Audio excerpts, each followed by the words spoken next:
Hello दोस्तों, आप सभी का मेरे अपने इस यूट्यूब चैनल में स्वागत है। आज आप लोगों के बीच एक चैप्टर लेकर आए हैं, वह है कार्बन एवं उसके यौगिक। ये क्लास 10th का है, एनसीईआरटी का है। तो वहाँ सभी राज्य जहाँ पे एनसीईआरटी बुक चलता है उन सभी बोर्ड के लिए ये उपयोगी होगा। ये चैप्टर बहुत ही महत्वपूर्ण चैप्टर है। ये आपको आगे भी काम देगा। आप 11-12 में पढ़ेंगे ऑर्गेनिक कंपाउंड, तो उसमें भी क्या होगा, बहुत काम आएगा आपको। तो चलिए शुरू करते हैं। सबसे पहले क्या है इसमें रासायनिक बंधन।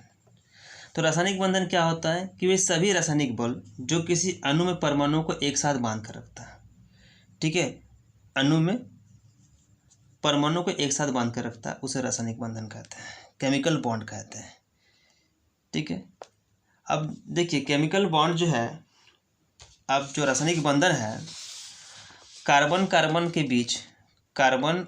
के बीच ये आपस में 50 तक बॉन्ड बना सकता है। तो कार्बन के बीच मैक्सिमम कितने बॉन्ड बना सकते हैं, कितने आबंध बना सकते हैं? तो आबंध 50 तक कार्बन के बीच बन सकता है। ठीक है, अब देखिए सहसंयोजी बंधन क्या है। जब दो परमाणु अपने बाह्यतम कक्षा के इलेक्ट्रॉन को आपस में साझा करके संयोग करते हैं तो उनके बीच स्थित बंधन को सहसंयोजक बंधन कहते हैं। अच्छा, इलेक्ट्रॉन का साझा करते हैं, इसका मतलब इलेक्ट्रॉन्स का पेयरिंग करते हैं। साझा किस तरह से करेंगे? अब देखिए ऑक्सीजन जो है, यहाँ पे ऑक्सीजन के बाहरी कक्षा में कितने इलेक्ट्रॉन्स होते हैं? तो 6 होते हैं। तो यहाँ पे 2 इलेक्ट्रॉन्स हम यहाँ रख दिए, यहाँ पे 2 इलेक्ट्रॉन्स यहाँ रख दिए, 2 इलेक्ट्रॉन्स यहाँ रख दिए, यहाँ पे भी 2 इलेक्ट्रॉन सामने रख दिए, यहाँ पे भी 2 इलेक्ट्रॉन सामने रख दिए, यहाँ पे भी 2 इलेक्ट्रॉन सामने रख दिए। तो यहाँ पे इलेक्ट्रॉन्स क्या होगा, आपस में 2 इलेक्ट्रॉन इससे क्या करेगा, साझा कर लेगा। इससे 2 इलेक्ट्रॉन क्या करेगा, साझा कर लेगा। तो इसको क्या बोलते हैं, सहसंयोजी बंधन। क्योंकि इलेक्ट्रॉन को आपस में क्या करेंगे, साझा कर लेंगे, मतलब शेयरिंग कर लेंगे। तो आपस में 2-2 इलेक्ट्रॉन का शेयरिंग हो रहा है, इसलिए ओ डबल बॉन्ड ओ, इसको द्विआबंध बोलते हैं। ठीक है, द्विआबंध बोलते हैं। और यही क्या फॉर्मूला था मेरा, ये जो है, और या लिख सकते हैं, यही मेरा O2 का था। तो सहसंयोजक बंधन मतलब क्या होता है, सहसंयोजक बंधन मतलब क्या होता है कि जब दो परमाणु आपस में संयोग करके बाह्यतम कक्षा के इलेक्ट्रॉन को त्याग कर देता है और संयोग कर लेता है, तो उसे सहसंयोजक बंधन कहा जाता है। द्विआबंध क्या है, ध्यान दीजिए, द्विआबंध क्या है। तो द्विआबंध जैसा हम देखेंगे, तो जब दो परमाणु, ठीक है, जब दो परमाणु 2-2 इलेक्ट्रॉन का त्याग करता है या 2-2 इलेक्ट्रॉन का साझा करता है, तो उस बंधन को या उस सहसंयोजक बंधन बनते हैं, जिसे द्विआबंध कहते हैं। द्विआबंधन क्या है कि जब दो परमाणु आपस में 2-2 इलेक्ट्रॉन को साझा करेंगे। जैसे यहाँ देखिए, यहाँ पे O2 को 2-2 इलेक्ट्रॉन को साझा किया, तो इसको क्या बोलते हैं, द्विआबंध बोलते हैं। अगर यही इलेक्ट्रॉन 3-3 का साझा करते हैं तो उसको क्या बोलते हैं, त्रिआबंध बोलते हैं। जैसे अगर हम देखें N2 का, तो N क्या बनाता है, N आपस में बाहरी कक्षा में कितने इलेक्ट्रॉन्स होते हैं, 5। तो यहाँ पे हम 3 रख दिए इलेक्ट्रॉन्स, यहाँ पे 2 रख दिए, यहाँ पे 3 रख दिए, यहाँ पे 2 रख दिए। तो ये 3 इससे साझा कर लेगा और ये 3 इससे साझा कर लेगा। तो आपस में कितने इलेक्ट्रॉन्स का साझा हो गया, 3-3 का। ठीक है, ये 3-3 का, इसको हम क्या बोलेंगे, त्रिआबंध। ठीक है, तो क्या होगा, जब इलेक्ट्रॉन्स जो है 3-3 परमाणु का साझा कर ले तो इसको क्या बोलते हैं, त्रिआबंध बोलते हैं। ठीक है, जब परमाणु 3-3 इलेक्ट्रॉनों का साझा करता है तब उसे 3 सहसंयोजक बंधन बनते हैं, जैसे त्रिआबंध कहते हैं। ठीक है, एकल बंधन क्या है कि एकल बंधन मतलब क्या होता है कि संरचना सूत्र में 2 परमाणुओं के बीच के बंधन इलेक्ट्रॉन को एक रेखा द्वारा दर्शाया जाता है, जिसे एकल बंधन कहते हैं।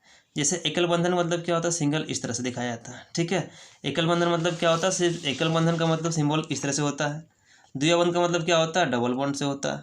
और त्रिआबंध का मतलब होता है 3 को बॉन्ड बताते हैं। ठीक है, चलिए नेक्स्ट देखते हैं।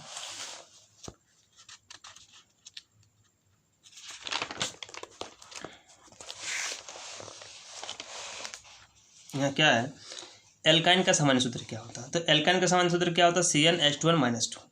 ठीक है, सहसंयोजी आबंध किसे कहते हैं, तो जब 2 परमाणुओं के बीच इलेक्ट्रॉनों के एक युग्म की साझेदारी से बनने वाले आबंध को सहसंयोजी आबंध कहते हैं।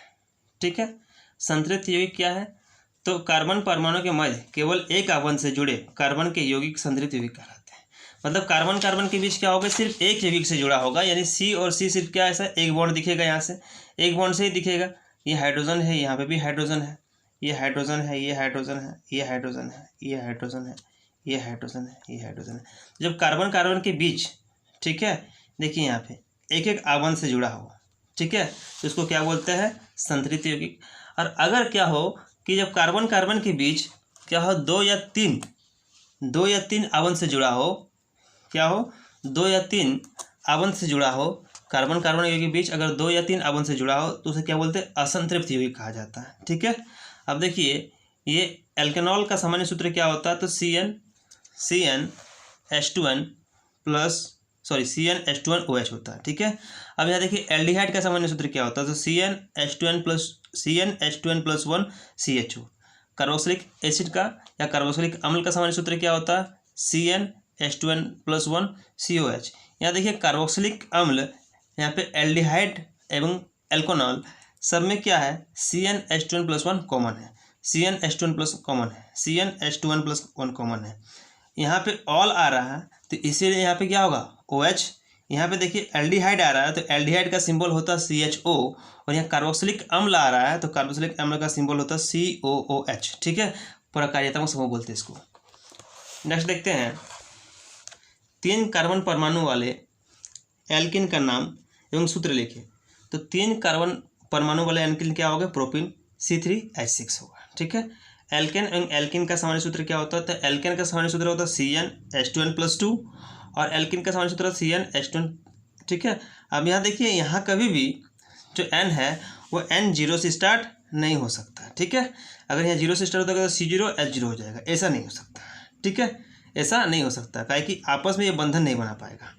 तो यहाँ पे C क्या होगा, हमेशा 2 से स्टार्ट होगा। यहाँ पे क्या होगा, 1 से स्टार्ट हो सकता है क्या, तो अगर यहाँ 1 से स्टार्ट होगा एल्केन के लिए तो यहाँ पे भी क्या होगा, CH4 होना चाहिए, तो यहाँ से 1 से स्टार्ट हो सकता है, यहाँ पे 0 नहीं, यहाँ से N 1 से स्टार्ट होगा, लेकिन यहाँ N क्या होगा, 2 से स्टार्ट होगा, ठीक है। अब देखिए सबसे सरलतम हाइड्रोकार्बन का नाम सूत्र लिखिए। तो सबसे सरल हाइड्रोकार्बन क्या हो जाएगा, आपका आंसर हो जाएगा मेथेन या मीथेन। इसको मेथेन ही बोलते हैं या मीथेन ही बोलते हैं। साइक्लोहेक्सेन का सामान्य सूत्र क्या होता है, तो साइक्लोहेक्सेन का सामान्य सूत्र होता है C6H6, ठीक है। अब देखिए समवायता किसे कहते हैं, पेंटेन के समवायों के नाम संरचना सूत्र लिखें। तो वे कार्बनिक यौगिक जिनके अणुसूत्र समान होते हैं लेकिन भौतिक एवं रासायनिक गुण भिन्न भिन्न होते हैं समवायवी कहलाते हैं, और ऐसी घटना को समवायता कहते हैं, ठीक है। या वे यौगिक जिनके अणुसूत्र समान हो लेकिन संरचना सूत्र भिन्न भिन्न हो समवायवी कहलाते हैं, तथा इस परिघटना को समवायता कहा जाता है, ठीक है। मतलब उसका जो स्ट्रक्चर होता है, जो संरचना होती है वो अलग अलग होती है, लेकिन फॉर्मूला जो होता है वो समान होता है। जैसे पेंटेन का अगर सामान्य सूत्र देखा जाए पेंटेन का, तो क्या होता है C5H12। C5H12 जो होता है वो पेंटेन का सामान्य सूत्र होता है, ठीक है। C5H12 जो है वो पेंटेन का सामान्य सूत्र होता है। तो ये हर बार C5H12 हर बार फॉर्मूला वही रहेगा, लेकिन उसका स्ट्रक्चर बदल जाएगा। जैसे आप नॉर्मल पेंटेन देखते हैं तो वो नॉर्मल पेंटेन इस तरह से होता है, ठीक है। उसके बाद आइसोपेंटेन देखते हैं आप, आइसोपेंटेन इसका स्ट्रक्चर इस तरह से होता है। इसमें क्या होगा कि एक कार्बन के बीच क्या करते हैं, हम ज़्यादा दूर तक ले जाते हैं और उसमें फिर 3 हाइड्रोजन को जोड़ देते हैं। जनरली कार्बन जो होता है वो कार्बन हमेशा 4 बॉन्ड बनाता है, तो कार्बन कार्बन के बीच तो एक सिंगल बॉन्ड बन गया, इसका मतलब ये संतृप्त हाइड्रोकार्बन है, और बाकी जो बचा हुआ है वो तीनों क्या होगा, सिंगल बॉन्ड से है, यानी एक एकल आबंध से जुड़ा हुआ है। तो इसमें क्या होगा, तो ये सभी जो है वो संतृप्त हाइड्रोकार्बन के उदाहरण है।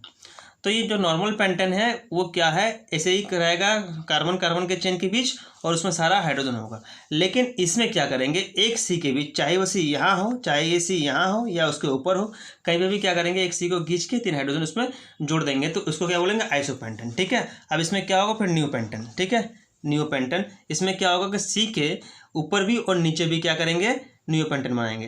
तो एक तो देखिए नॉर्मल पेंटेन जो होता है वो सिर्फ एक सीधा लाइन बनाता है, लेकिन उससे अगर डाली, जैसे मान लीजिए एक वृक्ष है और वृक्ष से कोई एक डाली निकल जाता है तो उसको आइसोपेंटेन बोलते हैं, और वृक्ष से अगर 2 डाली निकल जाता है और उसी पेड़ से 2 डाली निकलता है तो उसको नियोपेंटेन बोलते हैं, ठीक है। अच्छा, बेंजीन का सामान्य सूत्र देख लेते हैं। तो बेंजीन का सामान्य सूत्र क्या होता है, C6H6, ठीक है, C6H6। यहाँ पे देखिए एल्किल का सामान्य सूत्र क्या होता है, तो एल्किल का सामान्य सूत्र क्या होता है, CnH2n+1, ठीक है, CnH2n+1। चलिए नेक्स्ट देखते हैं समजातीय श्रेणी क्या है, ठीक है। समजातीय श्रेणी क्या है, तो यौगिक की ऐसी श्रृंखला जिसमें कार्बन श्रृंखला में स्थित हाइड्रोजन को एक ही प्रकार के प्रक्रियात्मक समूह द्वारा प्रतिस्थापित करता है उसे समजातीय श्रेणी कहा जाता है। ठीक है, मतलब एक ही फॉर्मूला के द्वारा प्रतिस्थापित किया जाएगा। या फिर हम बोल सकते हैं कि कार्बनिक यौगिक के गुणों का अध्ययन सुचारू रूप से करने के लिए इन्हें कई भागों में बांटा गया है जिन्हें समजातीय श्रेणी कहते हैं। उदाहरण के लिए अल्कोहल की समजातीय श्रेणी CH3OH है। अब देखिए यहाँ पे C2H5OH है, C3H7OH है। तो इसमें ध्यान दीजिए, जब हम इसको सब्ट्रैक्ट करेंगे तो हर हालत में मेरा क्या आ जाएगा, CH3, यहाँ पे C2H5 है तो यहाँ पे CH2 आ जाएगा। इसको इससे सब्ट्रैक्ट करेंगे तो CH2 आ जाएगा। तो हर हालत में क्या आएगा, मेरा जो समजातीय श्रेणी है वो समान आएगा। तो इसीलिए इसको समजातीय श्रेणी कहेंगे, क्योंकि सभी यौगिक में हाइड्रोजन परमाणु को OH प्रक्रियात्मक समूह द्वारा प्रतिस्थापित किया जाता है। देखो लिखिए, यहाँ पे ध्यान दीजिए कि OH सब में दिया रहा है, तो इसीलिए कहा गया कि प्रक्रियात्मक समूह जो है, फंक्शनल ग्रुप जो है वो OH है। तो इसमें सभी फंक्शनल ग्रुप का क्या OH है, तो इसीलिए क्या बता रहा है कि समजातीय श्रेणी है, एक जैसा है। ठीक है, द्वारा प्रतिस्थापित किया गया है। यौगिक का गुणधर्म इसमें उपस्थित प्रक्रियात्मक समूह पर निर्भर करता है। ठीक है, आगे समझिए प्रक्रियात्मक समूह क्या होता है। तो प्रक्रियात्मक समूह या प्रकार्यात्मक समूह क्या है, किसी कार्बनिक यौगिक में उपस्थित वह समूह जिनके ऊपर उस यौगिक का मुख्य गुण निर्भर करता है, प्रकार्यात्मक समूह कहा जाता है। फंक्शनल ग्रुप, इसको इंग्लिश में बोलते हैं फंक्शनल ग्रुप। ठीक है, कि जिस कार्बनिक यौगिक में उपस्थित वह समूह जिसके ऊपर उस यौगिक का मुख्य गुण निर्भर करता है, उसे क्या कहते हैं, प्रकार्यात्मक समूह कहते हैं। कार्बन के गुणधर्म ऐसे कौन से हैं, है ना, कार्बन के गुणधर्म कौन से हैं जिसके कारण हमारे चारों ओर के कार्बन यौगिक की विशाल संख्या दिखाई देती है। तो कार्बन यौगिक के बहुतायत के निम्नलिखित दो कारण हैं। एक कार्बन परमाणु श्रृंखलन, ठीक है, कार्बन परमाणु श्रृंखलन, और दूसरा है कार्बन परमाणु की चतुसंयोजकता। चतुसंयोजकता मतलब एक कार्बन हमेशा क्या होगा, 4 बंधन से जुड़ा हुआ आएगा, तो इसलिए चतुसंयोजकता बोलते हैं। और कार्बन परमाणु श्रृंखलन मतलब कैटेनेशन प्रॉपर्टी, कार्बन के बीच कितने कैटेनेशन प्रॉपर्टी यानी श्रृंखलन गुण बना सकते हैं। तभी बताएं कि कार्बन के बीच क्या होगा, 50 गो बना सकता है कार्बन आपस में जुड़कर। तो कार्बन में सबसे ज़्यादा कैटेनेशन प्रॉपर्टी पाया जाता है। चलिए नेक्स्ट देखते हैं, इसका आंसर देखते हैं। श्रृंखलन कार्बन परमाणु का विशेष गुण होता है जिसके कारण कार्बन परमाणु सीधी, शाखित या चक्र श्रृंखलाएं निर्माण करती है। चतुसंयोजकता की वजह से कार्बन अपने ही परमाणु के साथ एकल, द्वि या त्रिक सहसंयोजक आबंध बनाते हैं। ऊपर दिए गए कारणों से कार्बन बहुत अधिक संख्या में यौगिक बनता है, अतः हमारे चारों तरफ कार्बनिक यौगिक की विशाल संख्या दिखाई देती है। ठीक है, या फिर हम इसको ऐसे भी लिख सकते हैं कि कार्बन के विशाल संख्या में यौगिक के बनाने के कारण, क्या कारण है भाई, तो कार्बन अन्य कार्बन परमाणु के साथ आबंध बनाकर बड़ी संख्या में अणु बनाते हैं, इसे श्रृंखलन गुण कहते हैं। अभी डिस्कस किए थे कि श्रृंखलन गुण क्या होता है कि कार्बन आपस में ज़्यादा से ज़्यादा संयोग करता है, इसीलिए क्या बोलते हैं इसको, इसका श्रृंखलन गुण कहा जाता है। और कार्बन के बीच कम से कम 50 जो है वो चेन बना सकता है, ठीक है, श्रृंखलन बना सकता है। दूसरा क्या है कि कार्बन की संयोजकता 4 होती है, अतः प्रत्येक कार्बन परमाणु अन्य 4 कार्बन परमाणु के साथ या कुछ अन्य सहसंयोजक तत्वों के परमाणु के साथ जुड़कर उनके यौगिक का निर्माण करते हैं। तो कार्बन क्या होता है, कार्बन के बीच या कार्बन किसी दूसरे परमाणु के साथ अभिक्रिया कर 4 बॉन्ड बनाता है। कार्बन हमेशा 4 आबंध बनाएगा। ठीक है, अब देखिए कार्बन यौगिक समव्याप्तता प्रदर्शित कर उनके यौगिक का निर्माण करते हैं। कार्बन यौगिक समव्याप्तता प्रदर्शित कर अनेक यौगिक का निर्माण करता है। वो समव्याप्तता करता है और अनेक यौगिक का निर्माण करता है। ठीक है, साइक्लोपेंटेन का सूत्र क्या है, तो साइक्लोपेंटेन का सूत्र है C5H12। आइए नेक्स्ट देखते हैं कि निम्न यौगिक की संरचनाएं चित्रित कीजिए, जैसे एथेनोइक अम्ल, है ना, ब्रोमोपेंटेन, ब्यूटेनॉन, हेक्सेनॉल। क्या ब्रोमोपेंटेन की संरचना संभव है? ठीक है, एक ही फॉर्मूला के डिफरेंट स्ट्रक्चर पॉसिबल है कि नहीं, वो देखते हैं। तो पहला जो था एथेनोइक अम्ल, तो एथेनोइक अम्ल का जो स्ट्रक्चर होगा ध्यान से देखिए, कार्बन के बीच 3 हाइड्रोजन बॉन्ड, एक C और एक C में क्या होगा, COOH। ठीक है, COOH। तो COOH क्या बता रहा है, ओइक अम्ल बताता है। तो ये एक कार्बन के बीच क्या होगा, एक कार्बन के लिए मैथ बोलते हैं, 2 कार्बन के लिए एथ बोलते हैं। तो यहाँ 2 कार्बन हो गया एथेनोइक और CHO मतलब क्या होगा, अम्ल, तो एथेनॉइक अम्ल। ठीक है। दूसरा है ब्रोमोपेंटन। तो ब्रोमोपेंटन में क्या होगा कि आपके बीच पेंटन C कार्बन के एटम कितने होने चाहिए, 5 होने चाहिए, 1 2 3 4 5। ठीक है। अब यहाँ पे देखिए हाइड्रोजन कितने होने चाहिए, तो 1 2 3 4 5 6 7 8 9 10। अब यहाँ पे हाइड्रोजन एक चाहिए, तो यहाँ पे हाइड्रोजन होगा। ठीक है, यहाँ पे ब्रोमीन होगा, तो इसको क्या बोलते हैं, ब्रोमोपेंटेन। नेक्स्ट देखिए ब्यूटेनॉन है। ब्यूटेनॉन का फॉर्मूला क्या होगा, C। अब जो बच गया यहाँ पे हाइड्रोजन होगा, यहाँ पे क्या होगा, C डबल बॉन्ड O, और यहाँ पे क्या होगा CH3। ठीक है, तो यहाँ पे भी CH3, यहाँ पे भी CH3, ये कार्बन क्या होगा। अब यहाँ पे देख सकते हैं कि प्रत्येक कार्बन जो है वो 4 बॉन्ड से जुड़ा हुआ है। ठीक है। नेक्स्ट है ब्रोमोपेंटेन की संरचना। आप देखिए यहाँ पे C जो है, यहाँ पे ब्रोमोपेंटेन। ठीक है, क्या संरचना तो संभव है क्या, नहीं, देखते हैं, संभव है। यहाँ पे कार्बन कितने हैं, 5, और यहाँ पे क्या है, CHO मतलब हेक्सेनॉल। ठीक है, तो यहाँ पे ब्रोमोपेंटेन बोलते हैं। जैसे हेक्सेनॉल होता है या नल होता है ना, तो इसमें क्या बोल रहा है, ब्रोमोपेंटेन, क्योंकि कार्बन 5 है तो इसलिए पेंटेन। और यहाँ पे क्या ब्रोमोपेंटेन जो बना है, ब्रोमोपेंटेन या ब्रोमोपेंटेन की संरचना ही नहीं होगी, ये ब्रोमोपेंटेन की संरचना संभव है, लेकिन ये जो है ये जो स्ट्रक्चर है वो हेक्सेनॉल का है। और जो लास्ट में मेरा आंसर था, ये लास्ट में जो क्वेश्चन था कि क्या ब्रोमोपेंटेन की संरचनात्मक समावेश संभव है, तो ब्रोमोपेंटेन के संरचनात्मक समावेश संभव है। ठीक है, ब्रोमोपेंटेन के संरचनात्मक संभव है, लेकिन यहाँ पे जो लास्ट क्वेश्चन है वो हेक्सेनॉल का ये स्ट्रक्चर है। ठीक है, चलिए नेक्स्ट देखते हैं। नेक्स्ट है निम्न यौगिक का नामकरण कैसे करेंगे। तो जैसे CH3 CH2 Br है, तो यहाँ पे कार्बन कितने हैं, 2 है, और 2 के लिए क्या बोलते हैं, मेथेन इथेन, लेकिन यहाँ पे होगा। ठीक है, और यहाँ पे Br है, तो हम इसको ऐसे ही बोल सकते हैं कि इथाइल ब्रोमाइड, 2 कार्बन है, तो methyl ethyl propyl butyl pentyl hexyl heptyl octyl nonyl डेकाइल। ठीक है, तो यहाँ पे इथाइल ब्रोमाइड बोलते हैं, या फिर ब्रोमो इथेन भी बोल सकते हैं। जैसे भी हम क्या होते हैं कि नोमेनक्लेचर जब बनाते हैं कार्बन में, या तो हम इसको IUPAC नेम बनाते हैं। ठीक है, IUPAC का मतलब होता है कि international union for pure and applied chemistry, या फिर हम कॉमन फॉर्मूला बनाते हैं। तो या तो हम इसको क्या बोल सकते हैं, इथाइल ब्रोमाइड बोल सकते हैं, या तो ब्रोमो इथेन बोल सकते हैं। ठीक है, नेक्स्ट स्ट्रक्चर जो है CHO, यहाँ पे HCHO, इसको क्या बोल सकते हैं, मेथनॉल या फॉर्मल्डिहाइड। ठीक है, मेथनॉल या फॉर्मल्डिहाइड। यहाँ देखिए जो यहाँ पे जो C है, और ये ट्रिपल बॉन्ड C और सिंगल बॉन्ड H, यहाँ पे हाइड्रोजन है, तो जो लास्ट में यहाँ पे नहीं लिखा हुआ है, यहाँ पे भी क्या है, हाइड्रोजन है। ये अंडरस्टूड है, कुछ नहीं है तो हाइड्रोजन है। ठीक है, तो इसको हम क्या बोलेंगे, हेक्सा प्लस आइन हेक्साइन। ठीक है, क्योंकि यहाँ पे ट्रिपल बॉन्ड है, ट्रिपल बॉन्ड के लिए आइन पढ़ते हैं। ठीक है, अब ऑक्सीकारक क्या है, तो वैसे रासायनिक पदार्थ जो स्वयं अपघटित होकर दूसरे को ऑक्सीकृत कर देता है, उन्हें क्या कहते हैं, ऑक्सीकारक एजेंट कहते हैं।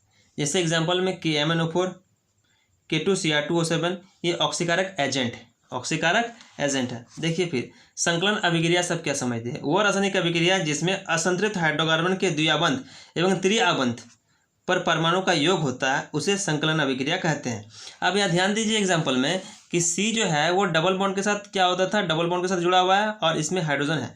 जब हम इसे क्लोरीन से अभिक्रिया करवाएंगे तो क्या होगा, ये क्लोरीन जो है वो डबल बॉन्ड को छोड़ के क्लोरीन अपने आप 2 को उसके साथ अटैच हो जाएगा। ठीक है, या फिर इसको हम ऐसे ही परिभाषित कर सकते हैं कि वैसे रासायनिक अभिक्रिया जिसमें कार्बन यौगिक के प्रतिकारकों का योग होता है, उसे संकलन अभिक्रिया कहते हैं। जैसे C2H4 प्लस H2 है, वो निकेल के प्रेजेंस में 200 या 300 डिग्री सेंटीग्रेड पर C2H6 बन जाएगा। ठीक है, C2H6 बन जाएगा, इथेन बन जाएगा। ठीक है, अब नेक्स्ट देखते हैं, ये देखिए ये जो है C2H6 ये एथेन है प्लस हाइड्रोजन, तो ये क्या बोलेंगे, इथेन।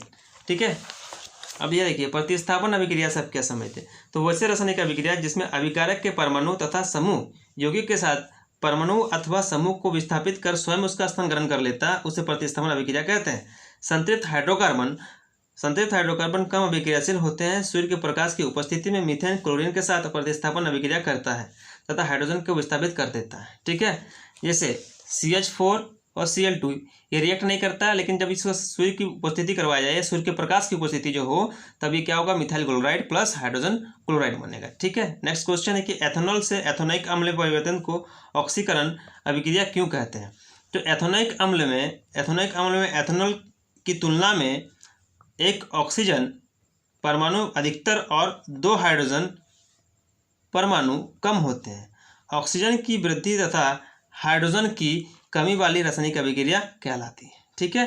नेक्स्ट क्वेश्चन है कि ऑक्सीजन तथा एथेनॉइक के मिश्रण का दहन वेल्डिंग के लिए किया जाता है। क्या आप बता सकते हैं कि एथेनॉइक तथा वायु के मिश्रण का उपयोग क्यों नहीं किया जाता?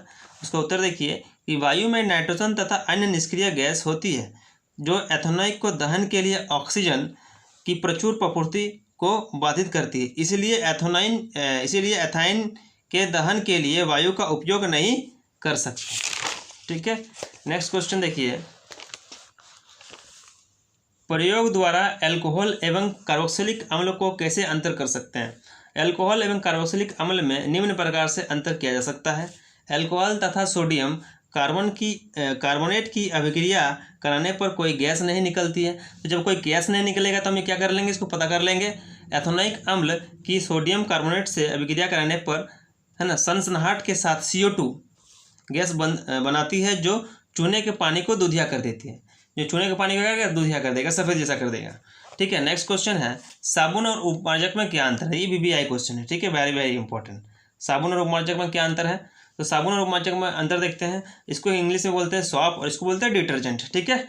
ये क्या होता है, ये उच्च वसा अम्ल का सोडियम लवण है। ये जो है वो उच्च वसा अम्ल का सोडियम लवण है और ये लंबी श्रृंखला वाले सल्फोनिक या सल्फेनिक अम्ल का सोडियम लवण है। ये जल में कम घुलनशील होते हैं। ठीक है, क्योंकि साबुन जो है सभी पानी के साथ एक जैसा नहीं घुलता, लेकिन यह जल में अधिक घुलनशील होता है। है ना, उपमार्जक जल में अधिक घुलनशील होता है। इसका जलीय विलयन क्षारीय होता है। अच्छा, इसका जलीय विलयन जो होता है वो क्षारीय होता है। इसका जलीय विलयन उदासीन होता है। इसमें सफाई की क्षमता कम होती है। इसमें सफाई की क्षमता अधिक होती है। इसमें आर्द्र गुण कम पाया जाता है। इसमें आर्द्र गुण अधिक पाया जाता है। ठीक है। ये सभी पानी के साथ ये घुलता नहीं है, लेकिन ये सभी पानी के साथ घुल जाता है। ठीक है। आइए नेक्स्ट देखते हैं, एस्टरीकरण अभिक्रिया से आप क्या समझते हैं, या एस्टरीकरण से आप क्या समझते हैं? सांद्र H2SO4 की उपस्थिति में एसिडिक अम्ल को एथिल अल्कोहल के साथ गर्म करने पर एथिल एसीटेट बनता है जो एस्टर श्रेणी का यौगिक है। एस्टर बनने की इस प्रक्रिया को एस्टरीकरण कहते हैं। ठीक है, एस्टर बनने की प्रक्रिया को एस्टरीकरण कहते हैं। जैसे CH3COOH, ठीक है, plus C2H5OH ethyl alcohol, arrow H2SO4 sulphuric acid और CH3COO C2H5 प्लस H2O। ठीक है, ये रिएक्शन बनेगा। चलिए देखिए, साबुनीकरण क्या है। वनस्पति तेल एवं वसा का क्षार द्वारा जल अवगुणन की क्रिया के फलस्वरूप साबुन तथा ग्लिसरॉल का बनना साबुनीकरण कहलाता है। ठीक है। एस्टरीकरण अभिक्रिया को परिभाषित कीजिए। तो सांद्र H2SO4 की उपस्थिति में कार्बोक्सिलिक अम्ल के साथ अल्कोहल की अभिक्रिया कर एस्टर का निर्माण करता है। इसे एस्टरीकरण अभिक्रिया कहते हैं। जैसे CH3COOH plus C2H5OH सांद्र H2SO4 arrow CH3COO C2H5 plus H2O। Next question है, साबुनीकरण अभिक्रिया से आप क्या समझते हैं?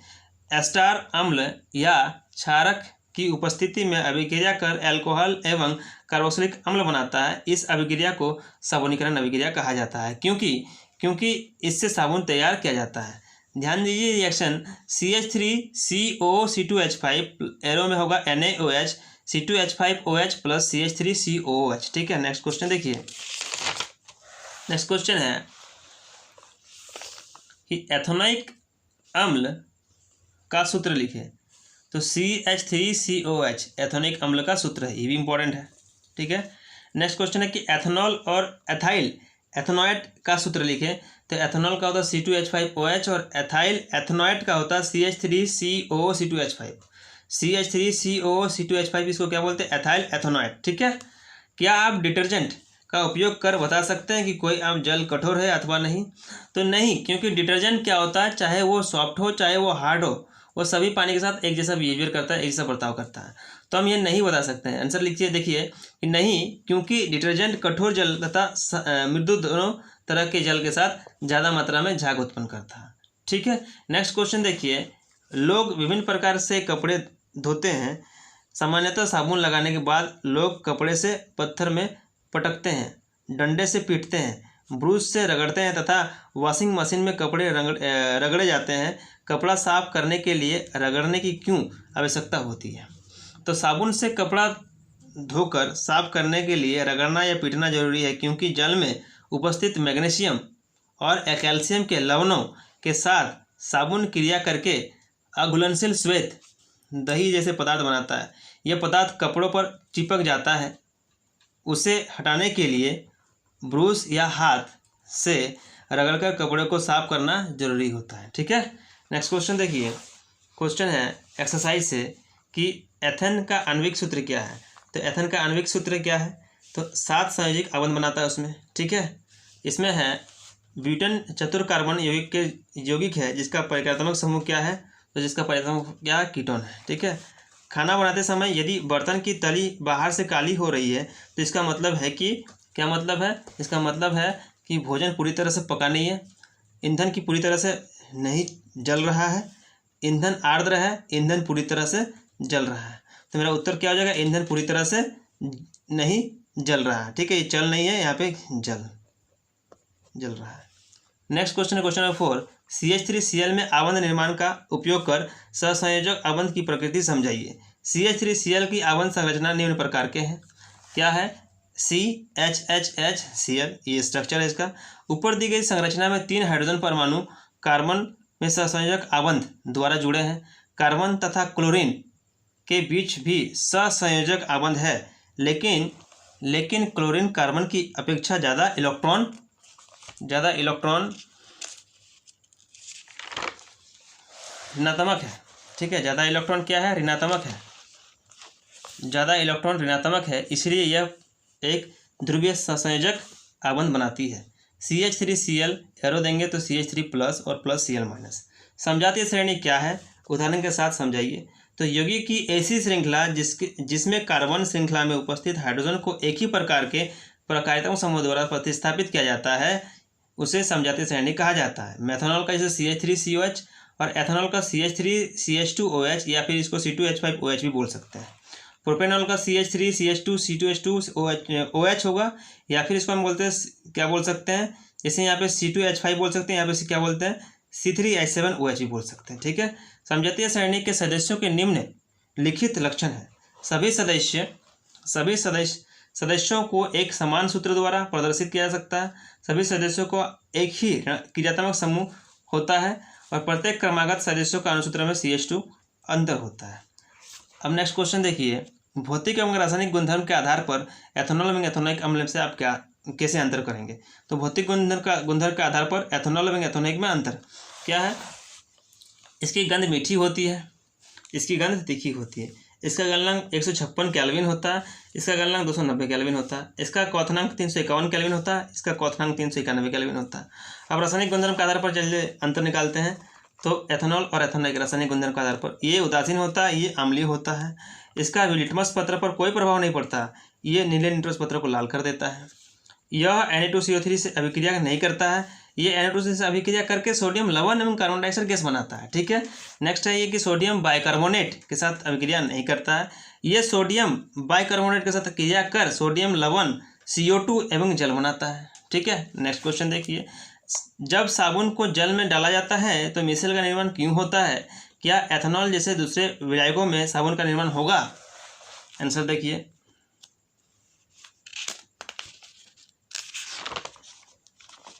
आंसर है साबुन को जल में घोलने पर साबुन के कण परस्पर एकत्रित होकर गुच्छों का रूप धारण कर लेते हैं, जिसमें लंबी कार्बन श्रृंखला वाला भाग आंतरिक हिस्से में होता है और आयनिक भाग सतह पर होता है। साबुन के अणु के 2 प्रमुख भाग होते हैं, एक जल रागी दूसरा जल विरागी भाग। ठीक है, कार्बन श्रृंखला वाला भाग जल विरागी होता है और आयनिक भाग वाला जिसमें सोडियम अथवा पोटेशियम परमाणु होता है वह जल रागी होता है। जब इन्हें पानी जैसे ध्रुवीय विलायक में डुबाया जाता है तो वह अपने अपेक्षित भाग के कारण जलरागी भाग बाहर होता है। इस प्रकार मिश्रण बनता है। एथेनॉल एवं एक अध्रुवीय विलायक है, अतः उसमें जलरागी भाग के लिए आकर्षण भी नहीं होती है, अतः एथेनॉल में साबुन घोलने पर मिश्रण नहीं बनेगा। ठीक है, नेक्स्ट क्वेश्चन देखिए। कार्बन और उसके यौगिक का उपयोग अधिकतर कार्यों में ईंधन के रूप में क्यों किया जाता है। तो उसका उत्तर है कार्बन एवं उसके यौगिक का उपयोग ईंधन के रूप में किया जाता है। इसके निम्नलिखित कारण है। ये दहन के फलस्वरूप अधिक ऊष्मा प्रदान करता है। इसमें कार्बन एवं हाइड्रोजन की मात्रा अधिक होने के कारण इनका ज्वलन ताप सामान्य होता है। इसके दहन पर नियंत्रण संभव है। इसका रखरखाव, भंडार एवं परिवहन आसान है। ठीक है, नेक्स्ट क्वेश्चन देखिए, क्वेश्चन नंबर 9। कठोर जल को साबुन से उपचारित करने पर झाग का निर्माण को समझाइए। कठोर जल में कैल्शियम और मैग्नीशियम के घुलनशील लवण होते हैं। जब साबुन से ये लवण क्रिया करते हैं तब अघुलनशील लवण बनाते हैं, जिसे स्कम या झाग कहते हैं। जैसे अगर हम CaO कैल्शियम, ठीक है, 2+ 2RCONa ये साबुन का फॉर्मूला है, ये कैल्शियम का फॉर्मूला है, RCO2Ca + 2Na+, ये स्कम या झाग का फॉर्मूला है। ठीक है, यदि आप लिटमस पत्र यानी लाल या नीला से साबुन की जांच करें तो आपका परीक्षण क्या होगा? साबुन की प्रकृति क्षारीय होती है, अतः यह लाल लिटमस पत्र को नीला कर देता है। ठीक है, हाइड्रोजनीकरण क्या है, इसका भौगोलिक अनुप्रयोग क्या है? तो असंतृप्त हाइड्रोकार्बन श्रृंखला में हाइड्रोजन के योग हाइड्रोजनीकरण कहलाता है, या फिर उत्प्रेरक की उपस्थिति में असंतृप्त हाइड्रोकार्बन को संतृप्त हाइड्रोकार्बन में परिवर्तन की प्रक्रिया को हाइड्रोजनीकरण कहते हैं। हाइड्रोजनीकरण का उपयोग असंतृप्त तेल को संतृप्त वनस्पति घी बदलने में या घी में बदलने के लिए किया जाता है। खाद्य तेल + H2 एरो वनस्पति तेल। नेक्स्ट क्वेश्चन देखिए कि दिए गए hydrocarbon C2H6 C3H8 C3H6 C2H2 तथा CH4 में किसमें संकलन अभिक्रिया होती है?